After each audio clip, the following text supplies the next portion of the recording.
Good morning students. आज मैं आपको सूरदास के पद कविता के प्रश्न उत्तर समझा रही हूँ। गोपियों द्वारा उद्धव को भाग्यवान कहने में क्या व्यंग्य निहित है? उत्तर। गोपियों द्वारा उद्धव को भाग्यवान कहने में वक्रोक्ति है।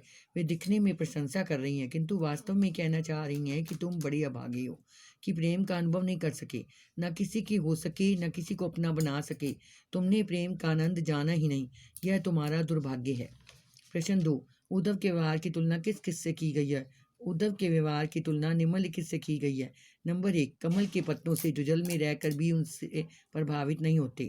नंबर 2, जल में पड़ी तेल की बूंद से जो जल में घुलती मिलती नहीं। उद्धव भी इनके समान है, वे कृष्ण के संग रहकर भी उसके प्रेम से प्रभावित नहीं हो सके। नंबर 3, गोपियों ने किन किन उदाहरणों के माध्यम से उद्धव को लाने दिए हैं? उत्तर। गोपियों ने निम्नलिखित उदाहरणों के माध्यम से उद्धव को लाने दिए। नंबर 1, उन्होंने कहा कि उनकी प्रेम भावना उनके मन में ही रह गई। वे ना तो कृष्ण से अपनी बात कह पाती और ना किसी अन्य किसी से।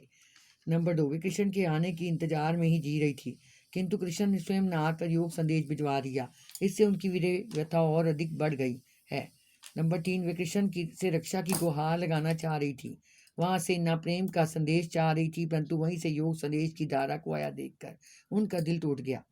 नंबर 4, वे कृष्ण से अपेक्षा करती थी कि वे उनके प्रेम की मर्यादा को रखेंगे, वे उनके प्रेम का बदला प्रेम से देंगे किंतु उन्होंने योग संदेश भेजकर प्रेम की मर्यादा ही तोड़ डाली। 5, गोपियों ने जल में रखी तेल की गागर, गुड़ और चींटी के उदाहरणों के माध्यम से उद्धव को लाने दिए हैं। प्रश्न 4, उद्धव द्वारा दिए गए योग के संदेश को गोपियों की विरागनी में घी का काम कैसे किया? उत्तर।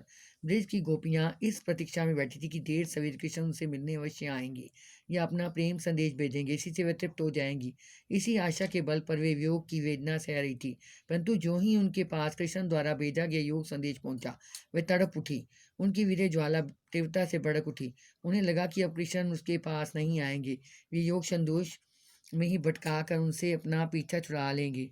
इस भय से उनकी विरागनी भड़क उठी। नंबर 5, मर्यादा नलयी के माध्यम से कौन सी मर्यादा निर्णय की बात की जा रही है? उत्तर। प्रेम की यही मर्यादा है कि प्रेमी और प्रेमिका दोनों प्रेम को निभाएं, वे प्रेम की सच्ची भावना को समझें और उसकी मर्यादा की रक्षा करें। परंतु कृष्ण ने गोपियों से प्रेम निभाने की बजाय उनके लिए नीरस योग संदेश भेज दिया जो कि एक छलावा था, भटकाव था। इसी छल को गोपियों ने मर्यादा का उल्लंघन कहा है। कृष्ण के प्रति अपने नन्हे प्रेम को गोपियों ने किस प्रकार व्यक्त किया है? उत्तर। गोपियों ने कृष्ण के प्रति अपने नन्हे प्रेम को निम्नलिखित युक्तियों से व्यक्त किया है। नंबर 1, वे स्वयं को कृष्ण रूपी गुड़ पर लिपटी हुई चींटी कहती हैं।